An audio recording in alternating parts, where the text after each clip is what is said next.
Channel. तो हाजिर हूँ मैं लेकर माई classmate from far far away का 16th एपिसोड। लेकिन अगर आपने इससे पहले के एपिसोड्स नहीं देखे हैं तो ऐसे जस्ट पहले आप उन्हें देख लें, लिंक आपको डिस्क्रिप्शन में मिल जाएगा।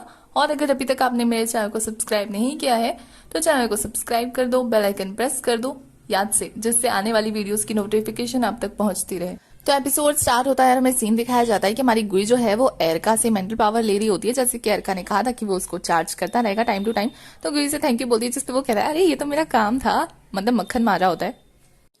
उसके बाद गुई ना बहुत ज्यादा कंफ्यूज होकर एरका से पूछती है कि तुम्हारे लिए लव क्या है, जिसपे एरका बताता है उसके लिए लव तो उसके प्लेनेट जाना है जहां पे उसकी फैमिली रहती है। वो अपनी फैमिली को बहुत ज्यादा मिस कर रहा है और गुई को भी यही सोचना चाहिए सबसे पहले अपने प्लेनेट जाने के बारे में, जिसपे वो कहता है कि यहाँ के लोग ना बहुत ज्यादा लोनली हैं, मतलब वो लोग टाइम पास करते हैं, अपने टाइम को यूज नहीं कर पाते अच्छे से प्यार व्यार के चक्कर में। जिसपे गुई कहती है ऐसा नहीं है, वो लोग भी फील करते हैं सारी चीजों को। मतलब अब गुई को ऐसा लगता है ना कि अर्थ के लोग अच्छे हैं, क्योंकि जब वो शुरुआत में आई थी तो उसने अर्थ के लोगों को स्टूपिड कहा था।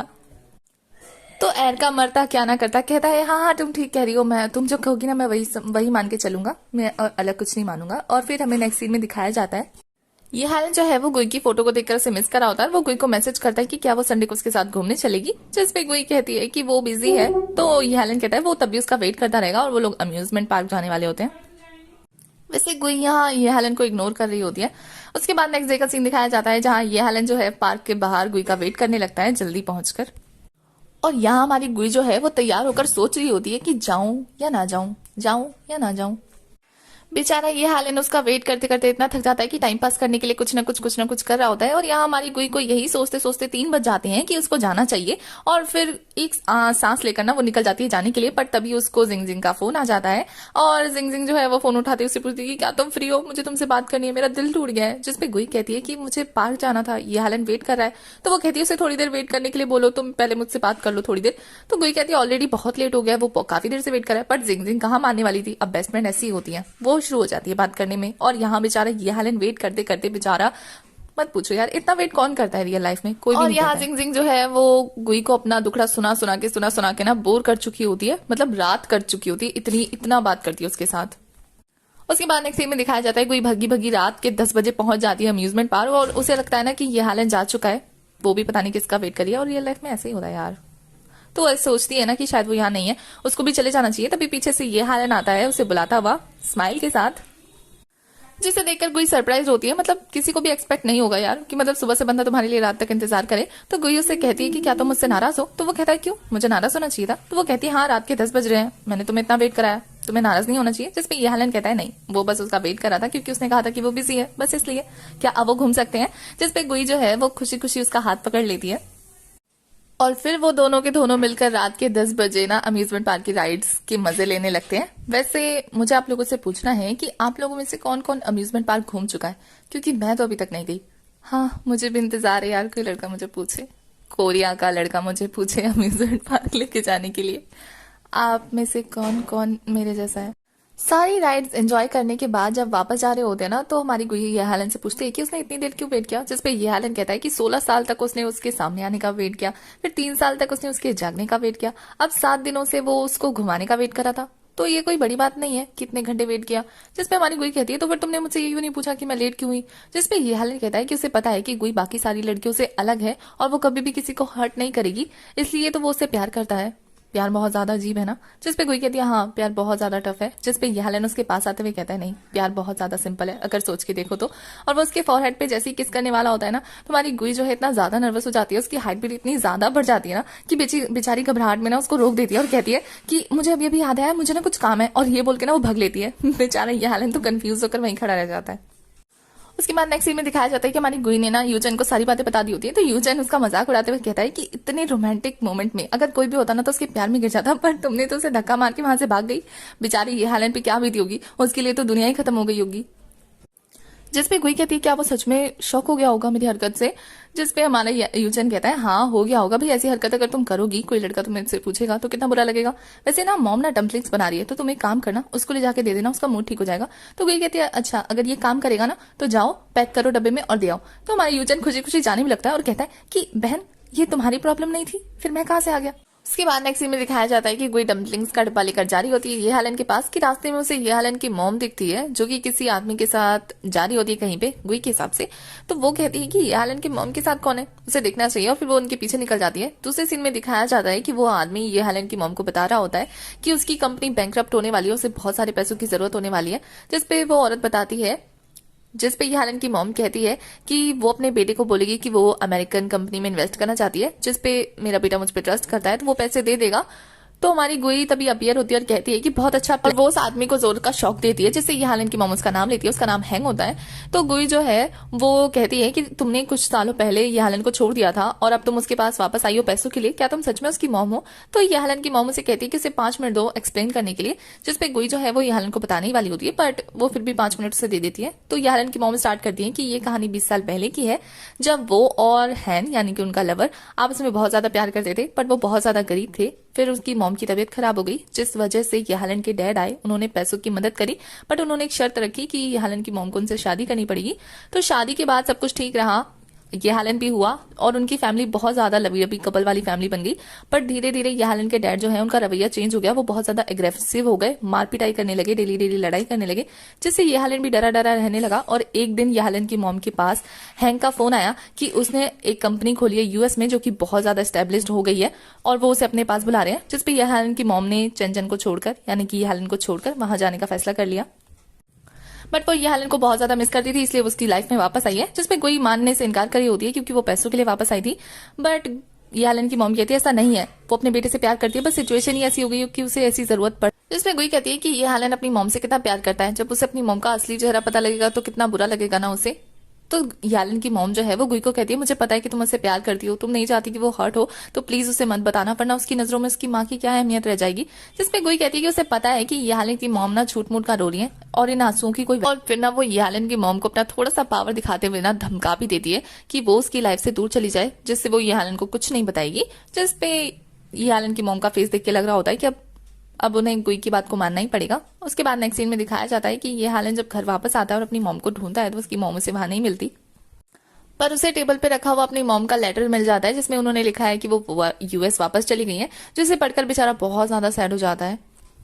और फिर नेक्स्ट सीन में दिखाया जाता है कि वो गुई को अपना दुखड़ा सुना रहा होता है, उसे ये नहीं पता होता है कि ये सारा किया धरा गुई का ही है। और फिर वो कहता है कि जब उसके डैड बचपन में उसे कहते थे कि उसकी मॉम हार्टलेस है, तब उसे यकीन नहीं हुआ, बट अब उसकी मॉम जब बार बार उसका दिल तोड़ रही है ना, तो उसे पता लगा कि उसकी मॉम हार्टलेस है। और फिर वो गुई से कहता है कि चाहे कुछ भी हो जाए गुई, तुम मुझे छोड़ के मत जाना और मैं भी कभी तुम्हें अकेला छोड़ के नहीं जाऊंगा। जिसपे गुई पहले तो मुस्कुरा देती है।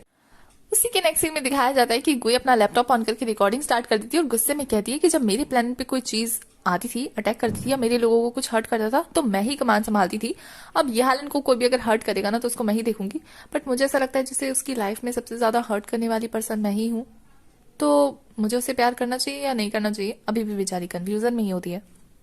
उसके बाद नेक्स्ट सीन में दिखाया जाता है कि हमारा यूजन जो है वो पहुंच जाता है पेस्ट्री शॉप में और वहां जाके बहुत सारी पेस्ट्री खरीदता है, जहां की ईरा जॉब कर रही होती है। और वो ईरा को देखकर पहचान जाता है, बट ईरा इसे इग्नोर करके उसका प्राइस बता दिया है। तो वो कहता है कि हम दोनों दोस्त हुए ना, तो कुछ डिस्काउंट दो। जिस बात को सुन के वो एक पेस्ट्री नीचे रख देती है और कहती है कि चुपचाप पैसे दो। जिसमें यूजन बहाने मारने लगता है, तो वो अपना काम करने लगती है। तो वो ना बहुत ही टेंशन मार के कहता है एक बार पीछे तो देखो। और फिर जब वो पीछे देखते हैं ना, तो वो अपना हैंडसम सा फेस दिखा के भुलाने की कोशिश करता है, बट हमारी ईरा उसके पास आती है और कहती है कि तुम्हारे इस शाम का मेरे ऊपर तो कोई असर होने वाला नहीं है, तो एक काम करो, जल्दी से पैसे निकालो और दो, और अगर पैसे तो यहाँ से बाहर निकल जाओ। और उसका कान पकड़ के ना उसको घसीटते हुए बाहर ले जाती है और उसकी गर्दन नीचे करके कान पकड़ के सब लोगों को चिल्ला चिल्ला के कहती है ये है यूजन जी, जो कि बिना पैसों के यहाँ पेस्ट्री खाने आए थे, सब लोग सुन लो, ये बिल्कुल कंगाल है। और वो चीख चीख के ना और भी लोगों को इकट्ठा करने लगती है। तो यूजन उसका मुंह बंद करने जाता है, पर वो उसका हाथ पकड़ के मरोड़ देती है। बेचारा यूजन उसको धमकी देता रह जाता है और आई करता रह जाता है। बट हमारी ईरा जो है वो इतनी ज्यादा पावरफुल होती है कि उसको कहती है कि अगर पैसे ना हो ना तो आइंदा आना मत, और ये बोल के वहां से उसे छोड़ देती है। तो यूजन जो है बेचारा डर रहा होता है उससे इतना, लेकिन फिर भी उसे जाते जाते धमकी जरूर दे के जाता है। और यहाँ दूसरी तरफ हमारी जो गुई है वो फिर से एरका से पावर ले रही होती है। और फिर इस बार पावर देने के बाद ना गुई ना उससे पूछती है कि स्ट्रेंज बात है ना कि तुम मुझे हर बार पावर देते हो, लेकिन पता नहीं ये रिस्टोर कहाँ से करते हो।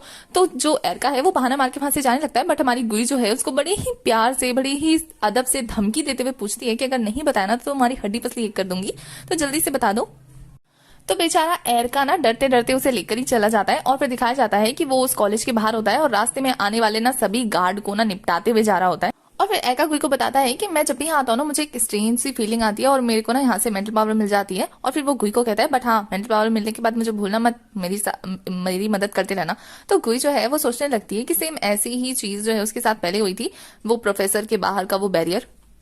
तो वो सोचती है कि कहीं ये सब उससे तो जुड़ा हुआ नहीं है। और फिर दिखाया जाता है कि वो ना उसे लेकर लैब के अंदर जा रहा होता है और यहाँ ये हेलन को दिखाया जाता है जो कि अपनी मॉम को बहुत ज्यादा मिस कर रहा होता है, बट उनकी फोटो को उल्टा कर देता है, मतलब अब वो उनसे नफरत करने लगा है। और फिर वो गुई की फोटो को देखने लगता है, मतलब अब वो गुई को मिस करने लगा है। और यहाँ एरका और गुई जैसे ही लैब के अंदर पहुंचते हैं ना, वहां से 2 बॉडीगार्ड आ जाते हैं जो कि उन्हें अंदर जाने से रोकते हैं। तो हमारा एरका जो है वो बहाना मारने लगता है कि उसकी छोटी बहन है और गलती से यहाँ आ गई है, वो दोनों वापस जाने वाले होते हैं। बट वो बॉडीगार्ड जो है वो गुई के कंधे पे हाथ रखता है और गुई जो है उन दोनों को एक बार में ही ना जमीन पे लेटा देती है, जिस बात से एरका डरते हुए उसे थम्स अप कहता है और कहता है जल्दी जल्दी चलो। और वो लोग अंदर जा ही पाते कि उससे पहले ही बहुत सारे गार्ड वहां आ जाते हैं जो कि उन्हें रोकने लगते हैं। और इधर हमारा येलन जो है वो गुई को फोन लगा देता है और उधर गार्ड जो है वो गुई की तरफ बढ़ रहे होते हैं, तभी गुई का फोन बजता है। तो गुई अपना फोन देकर कहती है 1 मिनट बहुत इंपॉर्टेंट कॉल है, सबको रुकने के लिए बोलती है। और फिर फोन पिक करके कहती है येलन को कि मैं अभी ना थोड़ी सी बिजी हूँ, तो मैं ना तुम्हें थोड़ी देर बाद कॉल करती हूँ। और यहाँ येलन कंफ्यूज और गुई जो है वो फोन एरका को देकर कहती है इसे लेकर साइड में हट जाओ।